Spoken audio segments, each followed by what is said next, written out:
Alhamdulillahirabbil alamin. Wa bihi nasta'in walau murid dunia waddin. Wassalatu wassalamu ala asrafil anbiya'i wal mursalin sayyidina Muhammadin wa ala alihi wa sahbihi ajmain amma ba'du. Puji syukur marilah kita panjatkan kehadirat Allah Subhanahu wa taala yang mana Allah telah melimpahkan kita beribu-ribu nikmat, di antaranya nikmat sehat, nikmat Islam, sehingga kita bisa beraktivitas seperti biasanya walaupun dalam keadaan pandemi, dan alhamdulillah kita masih bisa dipertemukan di bulan suci Ramadan ini. Salawat beriring salam tak lupa kita curahkan kepada junjungan Nabi besar kita, yakni Wahabibana wa Nabiyana Nabi Muhammad Sallallahu Alaihi Wasallam, beserta kepada para keluarganya, sahabat, dan kita selaku umatnya, semoga mendapatkan syafaat di yaumil akhir nanti. Amin, amin, amin ya rabbal alamin. Baiklah, sebelum kita mulai ke inti pembahasan yang akan saya bahas pada hari ini, perkenalkan dulu, nama saya Denny Triasa, saya dari Pendidikan Sosiologi Angkatan 2020 dengan NIM 275163644. Dan selanjutnya, di sini saya akan mempresentasikan atau akan membahas putar tentang korupsi untuk memenuhi tugas pendidikan agama Islam offering C2. Baiklah teman-teman semua, di sini saya akan membahas tentang seputar korupsi yang akan menjadi bahasan kita kali ini. Jadi korupsi itu merupakan suatu tindakan keji yang dilakukan oleh seseorang karena hanya menguntungkan satu pihak dan sangat merugikan banyak pihak. Oleh karena itu, dalam Islam tindakan korupsi ini sangatlah dilarang. Karena apa? Yang didapatkan itu bersifat haram karena itu bukan haknya. Dan ada pula barang siapa yang memakan suatu yang bukan haknya, maka itu adalah haram. Dan jika seseorang memakan sesuatu yang haram, maka ganjarannya adalah api neraka. Baiklah teman-teman yang dirahmati Allah, Allah berfirman dalam Quran surat Al-Maidah ayat 38 yang artinya, adapun orang laki-laki maupun perempuan yang mencuri, potonglah kedua tangannya sebagai balasan atas perbuatan yang mereka lakukan dan sebagai siksaan dari Allah. Demi Allah Maha Perkasa dan lagi Maha Bijaksana.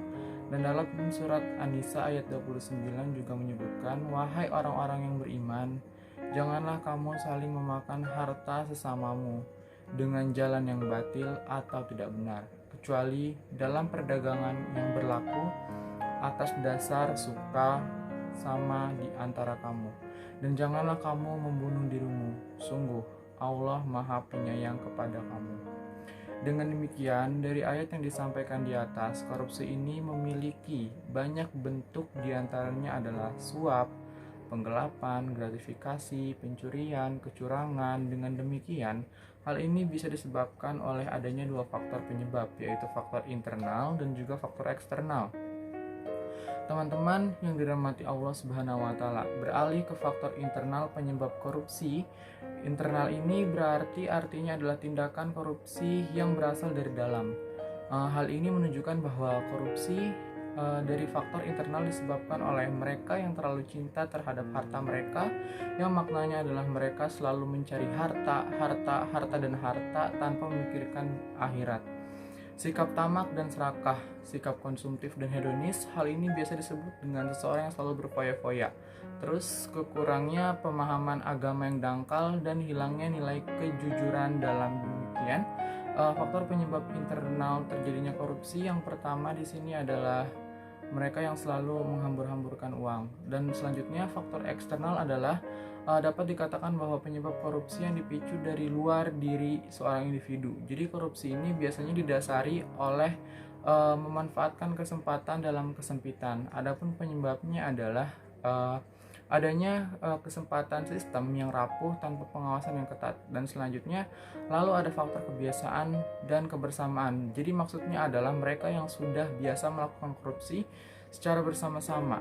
Terus selanjutnya ada penegakan hukum yang lemah dan tidak tegas, sehingga banyak dari oknum yang mencari-cari kesempatan dalam kesempitan untuk memperoleh keuntungan pribadi. Nah, dengan demikian dari pemaparan yang telah saya bahas mengenai korupsi, jadi korupsi merupakan suatu tindak kriminal yang dimana korupsi ini tidak boleh ditiru oleh siapapun.